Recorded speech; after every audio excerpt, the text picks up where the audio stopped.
अस्सलाम वालेकुम। सीखो सब कुछ में खुश आमदीद। दोस्तों, आज हम मेन मेन्यू क्रिएट करना सीखेंगे सप्लायर और कस्टमर लेजर्स का। हमने पहली वीडियो जो कि पार्ट 1 थी उसमें सप्लायर लेजर क्रिएट करना सीखा, उसकी कैलकुलेशन सीखी, और दूसरी वीडियो जो कि पार्ट 2 थी उसमें हमने कस्टमर लेजर क्रिएट करना सीखा और उसकी कैलकुलेशन करना सीखी। और थर्ड वीडियो में हम मेन मेन्यू बनाना सीखेंगे, जिसमें जो लेफ्ट साइड है उसमें हमने सप्लायर को रखा है। जितने भी सप्लायर्स होंगे उनके नाम यहाँ शो हो रहे होंगे और उनके बैलेंसेस यहाँ शो हो रहे होंगे। अकाउंट पेबल वो बैलेंसेस होते हैं जिसकी हमें पेमेंट करनी होती है, यानी कि हमारे पास वो उधार होता है जिसकी हमें पेमेंट करनी होती है। और दूसरे जो राइट साइड में है वो हमने कस्टमर, जितने भी कस्टमर होंगे उनके नेम आ रहे होंगे, उनके बैलेंसेस शो हो रहे होंगे। अकाउंट रिसीवेबल में वो बैलेंसेस होते हैं जो हमें रिसीव करने होते हैं।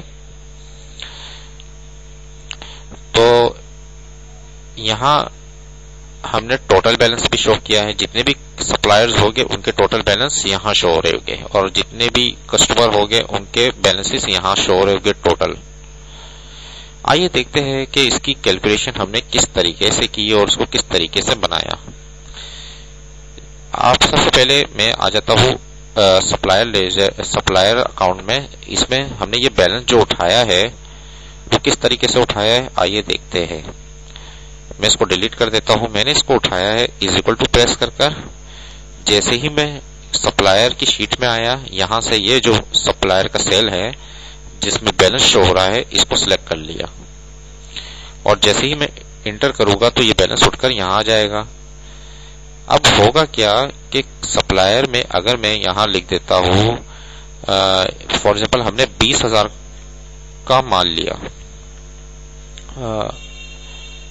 20,000 की पेमेंट की, तो मैं जैसे ही इंटर करूंगा तो बैलेंस कितना हो गया 55,000। तो मेन मेन्यू में आकर आप देखेंगे कि 55,000 यहां आ गया। इसी तरीके से यानी कि कोई भी सप्लायर में अपडेट होगी या कोई भी एंट्री होगी उसका बैलेंस जो है वो मेन मेन्यू में ऑटोमेटिकली शो होता रहेगा। इसी तरीके से कस्टमर का भी यही है कि हमने इसको लिंक करवा दिया कस्टमर के इस सेल से, ताकि जो भी अपडेट होते रहे वो यहाँ ऑटोमेटिकली होती रहे वो अपडेशन। इसी तरीके से हमने टोटल बैलेंस शो कराया। इसके लिए ऑटो सम का फार्मूला लगाया। ऑटो सम का फार्मूला किस तरीके से लगाते हैं, आप ऑल्ट के साथ इज इक्वल टू प्रेस करेंगे तो ये ऑटोमेटिकली पूरी रेंज को सिलेक्ट कर लेगा, और इंटर करेंगे तो टोटल आ जाएगा। इसी तरीके से यहां भी हमने ऑटो सम का फार्मूला लगाया।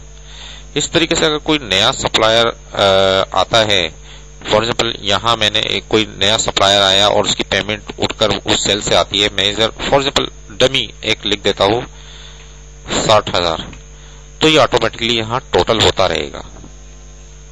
इसको मैं डिलीट कर देता हूं क्योंकि मुझे जो है वो बैलेंसेस उठाने हैं, वो लेजर से उठाने हैं। जितने भी सप्लायर्स होंगे वो मैं शीट क्रिएट करता रहूंगा और उसके बैलेंसेस यहाँ शो होते रहेंगे। फॉर एग्जाम्पल अगर हमें नया कोई सप्लायर क्रिएट करना है तो इसके लिए आसान जो तरीका है वो ये है कि आप इस पर राइट क्लिक करें और यहां से मूव और कॉपी पर क्लिक करें, और आपने क्रिएट कॉपी करनी है तो इस पर चेक लगा दें, ओके कर दें, एक नई कॉपी बन गई। और यहां से सप्लायर का नाम दे दें, मैंने कहा पॉइंट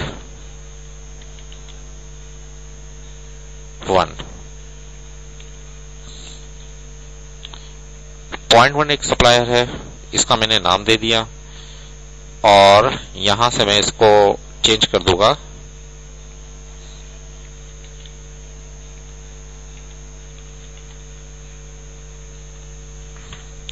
.1। अब ये सप्लायर है और इसकी जो भी ओपनिंग बैलेंस होगा और परचेजेस होगी वो हम यहाँ एंट्री करते जाएंगे। हमें कोई कैलकुलेशन करने की जरूरत नहीं है, सिर्फ हमें यहाँ से डिलीट करना है और अपनी जो भी चीजें इनवाइस होगी, पेमेंट होगी, उसकी एंट्री करनी होगी। तो देखिए हमने इस वक्त दूसरा सप्लायर क्रिएट कर दिया और उसकी हम जो भी परचेजिंग वगैरह करेंगे, वो एडिटिंग वगैरह करेंगे, वो हम यहाँ करते जाएंगे। और दूसरे सप्लायर का अगर मुझे बैलेंस उठाना है तो मैं क्या करूंगा कि एक तो ये है कि मुझे लिंक बनाना पड़ेगा 0.1 और बैलेंस उठाने के लिए इज इक्वल टू, और 0.1 की शीट पर आया मैंने और यहां से इसको सिलेक्ट कर दिया, एंटर किया तो ये बैलेंस उठ कर आ गया। अब यहां आप देख रहे हैं कि एक हाइपरलिंक बना हुआ है। हाइपरलिंक बनाने के लिए मैंने क्या किया, इसको इंसर्ट में आप आकर इसको हाइपरलिंक बना सकते हैं। हाइपरलिंक पर मैंने जैसे ही क्लिक किया, यहां से आपके पास ऑप्शन है point this doc place in this document.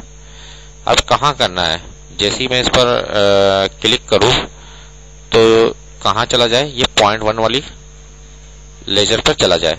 Okay कर दिया। अब यहां लिंक बन गया। जैसे मैं 0.1 पर क्लिक करता हूं, ये 0.1 वाले लेजर में आ गया। और जैसे ही मैं कंप्यूटर वर्ल्ड पर क्लिक करता हूं तो ये कंप्यूटर वर्ल्ड वाले लेजर में आ गया। तो मैंने हाइपरलिंक भी बना दिया इस तरीके से। आप देख सकते हैं कि जैसे मैं कंप्यूटर वर्ल्ड में आया, यहाँ एक बैक का ऑप्शन हमने बना दिया, लिंक दे दिया। इस पर मैं क्लिक करूंगा, ये दोबारा बैक इसी पोजीशन में मेन मेन्यू में आ जाएगा। इस तरीके से कस्टमर में आया मैं और बैक पर क्लिक करूंगा तो मेन मेन्यू में आ जाएगा। अब ये लिंक किस तरीके से बनाया है, ये लिंक आप यहां से शेप ले सकते हैं और कोई भी शेप इंसर्ट कर दे और उस पर राइट क्लिक कर एडिट टेक्स्ट में यहां लिख दे बैक,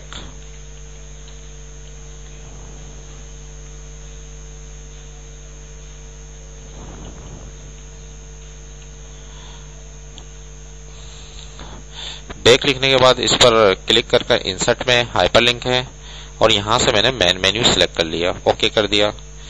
अब जैसे ही इस पर क्लिक करेंगे ये बैक हो जाएगा मेन मेन्यू पर।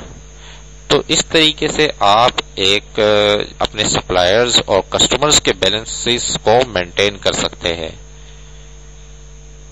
और देखिए दोस्तों कितना जबरदस्त ऑप्शन है कि आप कस्टमर पर क्लिक करेंगे, कस्टमर लेजर पर आ गए, और बैक पर क्लिक करेंगे, मेन मेन्यू में आ गए।